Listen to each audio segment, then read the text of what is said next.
சொல்லிட்டு அதையும் வந்து ப்ரூவ் பண்ணியாச்சு. பெரிய ஹீரோஸ் எல்லாருமே வந்து இவர் இருந்தால் நல்லா இருக்கும் அப்படிங்கிற அளவுக்கு அந்த மாதிரி ஒரு இடத்துக்கு வந்து அதையும் ப்ரூவ் பண்ணியாச்சு. அவ்வளோதான்ப்பா, நீ எல்லாம் அச்சீவ் பண்ணியாச்சு போதும் அப்படிங்கும்போது அதை எப்படி நான் ஒத்துக்க மாட்டேன், கோட்டெல்லாம் அழிங்க முதலேருந்து வரேன் அப்படின்னு சொல்லிட்டு அண்ணன் வந்து களத்தில் இறங்கி ஃபுல்லாக வந்து என்ன ஃபிட்னஸ், என்ன இன்ஸ்பைரிங்காக இருக்கார். பார்க்கும்போது நான் ஒவ்வொரு வாட்டியும் பார்ப்பேன், எப்படின்னா இப்படி பண்ணுறீங்க அப்படின்னு. அவ்வளோ உழைப்பை கொட்டி அவர் சொன்ன மாதிரி, வெற்றிமாறன் சார் சொன்ன மாதிரி எவ்வளோ அடித்தாலும் தாங்குவாங்கங்கிற மாதிரி ஒவ்வொரு வாட்டியும் வந்து அத்தனையும் வந்து ஏற்றுக்கிட்டு எல்லாத்தையும் நான் பண்ணி நான் சாதிச்சு வருவேன் அப்படின்னு சொல்லிட்டு இங்கே நான் ஹீரோடா அப்படின்னு வந்து நின்று இருக்கிற எங்கள் சூரிய அண்ணன் அவர்களே ஒரு சில வார்த்தைகள் பேச அழைக்கிறோம்.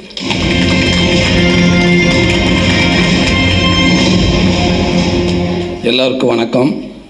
வந்திருக்க மீடியா நண்பர்கள், பத்திரிகை நண்பர்கள், அக்கா தங்கச்சி அண்ணன் எல்லாருக்கும் வணக்கம். உங்கள் மரியாதைக்குரிய இந்த நிகழ்ச்சி வந்திருக்க அண்ணன் செம்பூமூர்த்தி அண்ணனுக்கு வணக்கம், ராஜா அண்ணனுக்கு வணக்கம். டெய்லி ஒரு நாளைக்கு ஒரு 10 நிமிஷமாக உங்களை தானே நினச்சிக்கிட்டே இருக்கேன். மே 16 வரைக்கும். நேற்று கூட நைட்டு உங்கள்கிட்ட பேசினேன் இல்லைண்ணே, இப்போ நீங்கள் வீட்டுக்கு போனாலும் உங்கள்கிட்ட பேசுவேண்ணே. ஹாய் அண்ணே, எப்படி இருக்கீங்க, சாப்பிட்டீங்களாண்ணே? ராஜா அண்ணே ரொம்ப நன்றிங்கண்ணே நீங்கள் இங்கே வந்ததுக்கு. இன்றைக்கி என்னோடய படத்தோட முதல் நிகழ்ச்சியை வந்து ஆரம்பமே வந்து இவ்வளோ ஒரு பிரம்மாண்டமாக இப்படி ஒரு ஃபஸ்ட் லுக் போஸ்ட்டு வெளியிட்டு இப்படி ஒரு பிரம்மாண்டமாக நடக்கிறதுக்கு நான் உண்மைக்கு நான் கொடுத்து வச்சிருக்கேன்னு ரொம்ப சந்தோஷம். எத்தனை மேடைகள் இருந்தாலும் நான் திருப்பி சொல்கிற மாதிரி தான் இருக்கும். இருந்தாலும் சொல்கிறேன், இது எல்லாத்துக்குமே காரணம் அண்ணன் வெற்றிமாறன் மட்டும்தான். எல்லாத்துக்கும் தெரிஞ்ச விஷயம். நான் இதை மீறி நான் வேறு எதுவும் என்னால் சொல்லவும் முடியாது. ஏன்டா அதுக்கு முன்னாடி எனக்கு ஒரு லைஃப் ஒன்று இருந்துச்சு. கண்டிப்பாக சுசீந்திரன் மூலமாக எல்லா இயக்குனர்களும் நல்ல இடத்த கொண்டு வந்து வச்சாங்க. அதுக்கப்புறம் இன்றைக்கி இப்படி ஒரு இடத்துல கொண்டாந்து என்னை வச்சுருக்காருன்னா அவர் என் மேலே வச்சுக்க நம்பிக்கை அது சாதாரண நம்பிக்கை இல்லை. அவர் கூப்பிட்டாருன்னு எல்லோரும் அவருக்கு ரெடியாக இருக்கிறப்ப என் மேலே நம்பிக்கை வச்சு விடுதலைங்கிற ஒரு படத்தை கொடுத்து இன்றைக்கி இத்தனை மீடியா முன்னாடி இவ்வளோ ஒரு பெரிய படத்தில் கொண்டாந்து என்னை வச்சுருக்கிறப்ப அதுவும் அந்த ஏவி நான் இப்போ தான் பார்க்குறேன். மதியம் என்கிட்ட கேட்டேன், அதை காட்டவே மாட்டேன்ட்டார். இல்லை நீங்கள் அங்கே வந்து பாருங்கள், அங்கே வந்து பாருங்கன்றாரு. உட்காந்து பார்க்கப்போ எனக்கு ஒரு மாதிரி ஆகிடுச்சு. ரொம்ப நன்றிங்கண்ணே, ரொம்ப சந்தோஷங்கண்ணே. அதே நேரத்தில் பெரிய பொறுப்பை கொடுத்துருக்கீங்கண்ணே. கடவுள் புண்ணியத்தில் ஒன்றுமே இல்லாமல் வந்து எதுவுமே இல்லாமல் அங்கங்கே எங்கிட்ட ஓடி எதை படத்தை கடந்து எதோ பெயிண்ட் அடிச்சு பிடிச்சி எங்கிட்ட வந்துட்டேன். வந்து சத்துக்கு மீறி சம்பாரிச்சிட்டேன் சினிமா மூலமாக. போதும் முடியாது, இதுக்கு மேலே என்ன எனக்கு நான் பிடிச்ச படங்கள் பண்ணால் போதும் முடியாது. பணத்தை நான் அதிகமாக சம்பாதிக்க அவசியமே இல்லைண்ணே. அதனால் அப்பப்போ எனக்கு பிடிச்ச படங்களை சர்வே பண்ணுற அளவுக்கு என்னை இந்த கலைத்தா இறைவன் என்னை வச்சுருந்தா அதுவே எனக்கு ஒரு பெரிய பாக்கியம்னு நான் நினைக்கிறேனே. ரொம்ப சந்தோஷங்கண்ணே.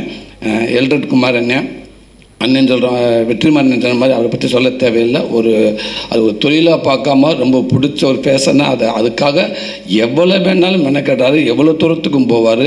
இப்போ கூட இங்கே பேசிக்கிட்டு இருக்கிறப்ப இந்த படத்துக்கு என்னெல்லாம் மெனக்கட்டணும் அப்படின்ட்டு ஏகப்பட்ட அந்த எக்யூப்மெண்ட்ஸ் பேரெல்லாம் சொன்னார். பட் எனக்கு எதுவுமே தெரியலை. சிரிச்சுக்கிட்டே சூப்பருங்கண்ணே ஆமண்ணே அதை விடக்கூடாதுண்ணே, அந்த எக்யூப்மெண்ட்ஸை விட்டக்கூடாதுண்ணே அப்படின்னு சொன்னேன். எங்கேயாவது ஒரு இடத்துல என்ன எக்யூப்மெண்ட்ஸ் கேட்டிருந்தாருன்னா வண்டி பிரேக் ஆகிருக்கும். சரி, எப்படியோ படத்துக்குள்ளே கொண்டு வராருல, அதனால் ரொம்ப மகிழ்ச்சியாக இருந்துச்சு எனக்கு. அதே அவருக்கு பிடிச்ச அதை விடவே மாட்டார். இந்த ஏவிக்கு அவ்வளோ மெனக்கெட்டிருக்காரு.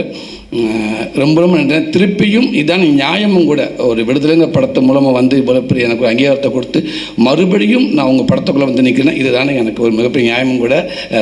ரொம்ப சந்தோஷங்கண்ணே. இதை விட எனக்கு வேறு சந்தோஷம் எதுவுமே இல்லை. திருப்பி உங்கள்கிட்டே வந்து நான் நிற்கிறது எனக்கு அவ்வளோ ஒரு சந்தோஷங்கண்ணே.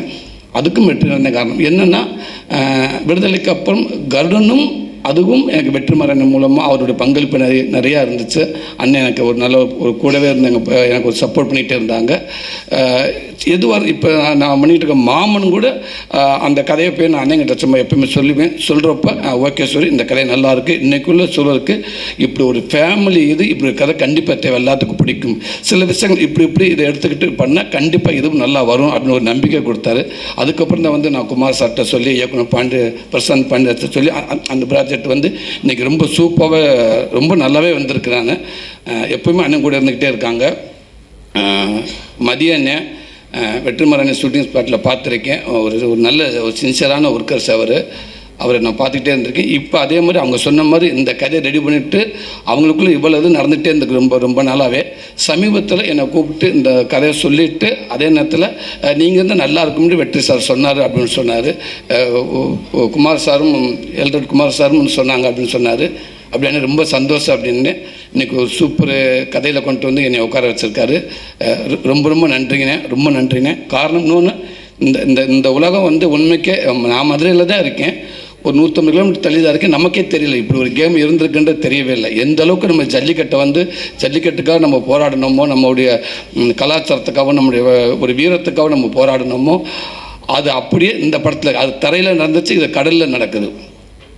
கடலில் அந்த அலைகளோட மல்லு கட்டிக்கிட்டு அந்த இயற்கையோட போராடிக்கிட்டு உயிரை வந்து ஒரு பெருசாகவே நினைக்காம உயிரை பணைய வச்சு ஒருவேளை திரும்பி கூட போயிடலாமா அப்படின்ட்டு நினைக்கிற நேரத்தில் விட சொல்கிற நேரத்தில் விட மீண்டும் அந்த அந்த வீரத்துக்கு முன்னே வீரமாக விளையாட்டுன்னு உள்ளே இறங்கி அப்படி ஒரு விளையாண்டுட்டு இருக்க இந்த விளையாட்டை இதை வந்து படமாக கொண்டு வந்து மக்கள் முன்னாடி காமிக்கணும் அப்படின்னு நினச்சிருக்காரு. ரொம்ப ரொம்ப சந்தோஷனே, அதுக்கு வாழ்த்துக்கள்னே. அதே நேரத்தில் ஒரு அவங்களுக்கு மிகப்பெரிய நன்றி சொல்கிறேன். இப்படி ஒரு கேமை வந்து வெளியில் தெரியாமே இருந்திருக்கு. அதனால் ஒரு தமிழனுக்கு கொடுக்க மரியாதையாக நான் நினைக்கிறேன். இந்த படம் நம்ம எடுக்கிறதில்ல, அவங்க நம்மளுக்கு கொடுக்க மரியாதை இருக்கட்டும், நம்ம அவங்களுக்கு கொடுக்க மரியாதை இருக்குன்னு நான் நினைக்கிறேன். இந்த உலகம் பூரா கொண்டு அவங்களை சேர்க்கலாம்னு நினைக்கிறேன். அந்த ஊர் மக்களுக்கும் அங்கே இருக்க பிளேயர்ஸ் அத்தனை பேருக்கும் இந்த மேடை மூலமாக எங்கள் படம் ஆரம்பமே உங்களுக்கு ஒரு பெரிய நன்றி சொல்லி நாங்கள் ஆரம்பிக்கிறோம். ரொம்ப ரொம்ப சந்தோஷம். சத்யராஜ் சார் இந்த படத்துக்கு மிகப்பெரிய ஒரு மகுடமாக நான் நினைக்கிறேன். சார் உள்ளே வந்தது ரொம்ப சந்தோஷம் சார். உங்களுடைய வீடியோ பார்த்தேன் சார், ரொம்ப மகிழ்ச்சி சார். அது ஒவ்வொரு படத்துக்கும் ஒரு நடிகனுக்கு சும்மா ஒரு நடிகனை நம்ம மட்டும் இருந்தால் பத்தாது, அது கூட ஒரு இயக்குனர், கேமராமேன், இப்படி எல்லாமே சப்போர்ட்டாக எப்படி இருக்காங்களோ அதே ஒரு நடிகர்கள் நல்ல நடிகர்கள் உள்ளே இருந்தால் இன்னும் நல்லா இருக்குன்னு நினைப்பாங்க. எனக்கு கரெக்டாக சத்யராஜ் சார் கிடச்சது சார். ரொம்ப ரொம்ப நன்றிங்க சார், நீங்கள் உள்ளே வந்ததுக்கு. Thank you sir. அதே மாதிரி பிரதீப் பிரதர், ரொம்ப நன்றிங்க பிரதர். கருடனுக்கு அப்புறம் நான் உங்களோட ஒர்க் பண்ண போகிறேன், ரொம்ப சந்தோஷம். பாப்பா உங்களுக்கும் வாழ்த்துக்கள்ரா. அசாத் பிரதர் உங்களுக்கும் நன்றி. தினேஷ் பிரதர், கிரண் அண்ணே ரொம்ப சந்தோஷண்ணே. ஆமாம், நீங்கள் தானே ஒரே மாதிரி தான் இருக்கோம், ரொம்ப நன்றிங்கண்ணே. நானும் உங்கள்கிட்ட ஆர்ட் டிபார்ட்மெண்ட்டில் ஒர்க் பண்ணியிருக்கேனே, அதனால் நம்ம கால் வைக்காத இடமே இல்லைண்ணே, ரொம்ப நன்றிங்கண்ணே. ரவி சார் ரொம்ப சந்தோஷம் சார் உங்களோட ஒர்க் பண்ண போகிறது, ரொம்ப நன்றிங்க சார். ஜிவி பிரதர் அவர் சொல்கிற மாதிரி பல போராட்டத்துக்கு அப்புறம் எனக்கு ஒரு பெரிய கிஃப்ட் கொடுத்துட்டாரு மதியனே. நான் கருடனுக்கு அவ்வளோ மெனக்கட்டேன், ஏதோ சொன்னாங்க, எப்படியாவது நீங்கள் ஜிவி சார்கிட்ட பேசுங்களேன் பிரதர்கிட்ட அப்படின்னு. அப்புறம் ஓகே, அது ஏதோ சொல்ல மிஸ் ஆயிடுச்சு. மாமன் படத்துக்கு அவளை மெனக்கட்டேன், குமாரண்ணிட்ட அவளை கெஞ்சி கேட்டேன், அண்ணேன்னு. ஓகேண்ணே நல்லா போயிட்டுருக்கேன், ஸ்மூத்தாக போயிட்டுருக்கேன், ஓகே நாளைக்கு சொல்லிடுவோம் அப்படின்னு. அப்படியே சொல்லி ஷூட்டிங் வரைக்கும் போயிட்டாங்க. கடைசி வரைக்கும் எங்கடான்னு கேட்டிங்கன்னா இல்லை ஜீவி இல்லை அப்படின்னு இன்னொரு நண்பர் சொன்னாங்க, அவரும் சூப்பராக அப்படின்னு இருக்காரு. பட் எனக்கு கிடைக்கல. இந்த படத்துக்கும் நான் மதியானத்தை கேட்டு உள்ள அண்ணே நம்ம அந்த ஒரு இன்ட்ரோ பிளாக் சீன் சொல்லி பார்த்தீங்களா, ஒரு நிமிஷங்க, அதெல்லாம் நீங்கள் கதையே சொல்ல வேண்டாம். அது அண்ணங்கிட்ட போயிட்டு வந்து சில ஓகே ஜிவி பிரதரை பார்த்தீங்களா என்ன சொன்னார், இல்லைண்ணா ஈவினிங் 7 மணிக்கு வர சொன்னார். ஓகே நான் இங்கேயே உட்காந்துருக்கேன் அப்படின்னு. அண்ணே நீங்கள் போவனே கண்டிப்பாக நல்லது நடக்க முடியாது, எனக்கு ஒன்றுமே வேணாங்க, ஜிவி பிரதர் எப்படியாதுங்க ப்ளீஸ், அதுக்கு மீறி முடியலன்னு சொல்லுங்கள், நானும் கூட வந்து பேசி பார்க்குறேன்னு. இப்போ அவங்க சொன்ன மாதிரி யார் சாமி நீங்கள் என்னங்க அந்த ஏவிக்கு இப்போ இப்படி போட்டிருக்காங்க, இப்போ 2 நாள் தான் அப்படின்ட்டாங்க. அந்த ஏவி மிரட்டிட்டார். உண்மைக்கு எனக்கு உட்காந்து பார்க்குறப்போ ஒரு படத்தை நடித்து முடிச்சுட்டு வந்து உட்காந்து பார்க்குற மாதிரி இருந்துச்சு. அது ஒரு சின்ன மிரட்டி விட்டேங்க. இதுதான் பிரதர் ஆசைப்பட்டேன், நான் இல்லை எல்லாருமே ஆசைப்பட்டேன், இதுக்கு தான் பிரதர். நீங்கள் உள்ளே வந்தது ரொம்ப ரொம்ப சந்தோஷம் பிரதர். மதியண்ணே, லவி அண்ணே ரொம்ப ரொம்ப சந்தோஷண்ணே, தேங்க்யூ அண்ணே. கேமராமேன் சார், அண்ணன் கூட அது போராளி படத்தில் ஒர்க் பண்ணியிருக்கேன். நம்ம படத்துக்கு அண்ணன் கமிட்டாக இருக்குன்னு சொன்ன உடனேயே நான் சொன்னேன், அண்ணே தானே ஒரு 4 டேரக்டருக்கு சமம்னே, சந்தோஷம். ஒரு 4 டேரக்டர் வந்து உங்களோட கோ டேரக்டராக இருந்தால் எப்படி இருக்கும், அந்த மாதிரி நினச்சிக்கோங்கண்ணே, சூப்பர் நான் கிடச்சா அப்படின்னு சொன்னேன். ரொம்ப ரொம்ப நன்றி நீங்கள் உள்ளே வந்தது. சுகாஷ் பிரதர் ரொம்ப மகிழ்ச்சியாக இருக்குது நீங்களும் உள்ள எங்கள் படத்துக்குள்ளே வந்ததுக்கு. நீங்கள் எப்படி இப்போ இங்கே ஒரு பிட்டு ஒன்று வச்சு பார்த்துக்கிட்டே ட்ரை பண்ணிக்கிட்டே இருந்தீங்களோ, அதே மாதிரி தான் விடுதலை படத்துக்கு நான் ஹைதராபாத்துக்கு போகிறதுக்கு வெற்றி சார் கூட போயிருந்தேன். சென்னையில் ஆரம்பித்த அந்த பிட்டி பேப்பரை அதை பார்த்துக்கிட்டே போனேன். என்னை கையை பிடிச்சி இப்படி விடுவாங்க, நான் அப்புறம் பார்த்துக்கிட்டே மேலே ஏறுவேன், கையை பிடிச்சி உட்கார வைப்பாங்க, இதுலேயே பார்த்துக்கிட்டே போனேன். ஃப்ளைட் ட்ராவலிங்கும் படிச்சுக்கிட்டே இருந்து இறங்கினே ரூமுக்கு போனேன், அங்கேயும் படிச்சுக்கிட்டே இருந்தேன். ஒரு 10 லைன்ஸ் ஃபுல்லாக தெலுங்கில். ஆமாம், அங்கே போய் அர்ஜுன் சாரோட அப்பா அவங்க தான் இருந்தாங்க அந்த மேடையில். அவங்க தான் அந்த படத்தை வாங்கியிருந்தாங்க. போக கொஞ்சம் பதட்டம் அதிகமாகிக்கிட்டே இருந்துச்சு. மேலே ஏறின இன்னும் அதிகமாகிடுச்சு. அதுக்கப்புறம் ஆரம்பித்த உடனேயே ஒரு ஆள் போக பேண்ட்டில் வச்சு பிட்டே கைக்கு வரல, தேடிக்கிட்டே இருக்கேன். ஒரு அண்டாக்குள்ளே கையை விட்டது மாதிரியே இருக்குது, ஆனால் பாக்கெட்டுக்குள்ளே தான் அந்த பிட்டு வச்சுருக்கேன். சுற்றிக்கிட்டே இருக்கிற எல்லா பாக்கெட்டும் பதட்டத்தில் அந்த பேப்பரை எடுக்க முடியலை. எடுத்து வெற்றி என்னை பேசுகிறக்குள்ளே வேகமாக மனப்பாடம் பண்ணிட்டு அடுத்து என்னை கூப்பிட்டாங்க. மேலே போனேன். இப்படியே தான் நின்னேன், எதுவுமே பேச இப்படியே தான் நின்னேன். அந்தரிக்கு நமஸ்காரம், அவ்வளோதான், அந்த ஒரே லைன் தான். அதுக்கப்புறம் எந்த லைனும் வரல. எவ்வளோ ட்ரை பண்ணி பார்த்து வழக்கம் போல் நம்ம ஊர் பாஷையில் பேசி விட்டேன். இப்போ உங்களை பார்க்குறப்ப அப்படி அங்கேருந்து நான் என்ன பார்க்குற மாதிரியே இருந்துச்சு. ரொம்ப ஆனால் இருந்தாலும் பரவாயில்ல, நீங்கள் ஒரு 7-8 லைன் வந்து நீங்கள் முயற்சி பண்ணி பேசிட்டீங்க. ரொம்ப ரொம்ப சந்தோஷம். அதே நேரத்தில் பிரச்சனையே இல்லை, 2 பேரும் ஒரே மாதிரி தான் இருக்கும். உங்களுக்கு நான் 2 போடலாம், எனக்கு நீங்கள் 2 போடலாம். ஆமாம், அதனால் கவலையே இல்லை. டக்குன்னு லேட் ஆச்சுன்னா கூட சொல்லிடலாம், அண்ணே அவரை வச்சு 2 போட்டுட்டு நான் வந்துடுறேன் அப்படின்னு சொல்லலாம். உங்களுக்கு நானும் ஹெல்ப்பாக இருப்பேன் பிரதர். Thank you brother. மகிமா, நீங்கள் வந்து ரொம்ப சந்தோஷம். உங்களுக்கு மட்டும் சேலஞ்ச் இல்லை, சூரிய கூட யார் நடிக்கிறாங்க ஹீரோயின் எல்லாத்துக்குமே சேலஞ்சு தான். பட் இருந்தாலும் அந்த கதையை கேட்டு எனக்கு ரோல் தான் முக்கியம், அந்த கேரக்டர் அப்படின்னு நினச்சி நீங்கள் வந்தீங்க பாருங்கள். உண்மைக்கு ரொம்ப ரொம்ப நன்றி உங்களுக்கு. இந்த படம் ஒரு மிகப்பெரிய ஒரு படமாக, ஒரு பதிவாக உங்களுக்கு நான் இருக்கும்னு நான் நினைக்கிறேன். ரொம்ப சந்தோஷம். எனக்கு இப்படி ஒரு வாய்ப்பை கொடுத்த அத்தனை பேருக்கும் ரொம்ப ரொம்ப நன்றி. மீண்டும் சொல்கிறேன், வெற்றிமாறனே ரொம்ப நன்றிங்கண்ணே. தேங்க்யூங்க, நன்றி. தேங்க்யூ அண்ணா.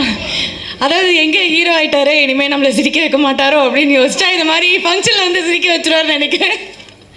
சாரி மணியண்ணே, உங்களுக்கும் ரொம்ப நன்றிண்ணே. ரேகா தங்கச்சி, அவர் மணியண்ணே வந்து உண்மைக்கு எல்ரட் சாரோட இன்னொரு உருவம். அவர் வந்து அது சும்மா படம் பண்ண அப்படின்றலாம் இல்லாமல் அதை ஆரம்பித்த நாளில் இருந்து அதை எப்படி கொண்டு ஜனங்கிட்ட சேர்க்கணும், எந்த மாதிரி பெருசாக ஃபோக்கஸ் பண்ணல, ரொம்ப கவனமாக இருப்பார். ஷூட்டிங் ஸ்பாட்டில் அவருடைய உழைப்பு எல்லாருக்குமே தெரியும். ரொம்ப ரொம்ப நன்றிங்க. ரேகா தங்கச்சி உங்களுக்கும் நன்றி தான். நன்றிப்பா. Kabilan brother, thank you brother. அற்புதமான ஒரு ஃபோட்டோ கொடுத்தீங்க பிரதர், ரொம்ப நன்றி பிரதர். தேங்க்யூ. தேங்க்யூண்ணா, தேங்க்யூ. அண்ட் நான் ஏற்கனவே சொன்ன மாதிரி உங்களோட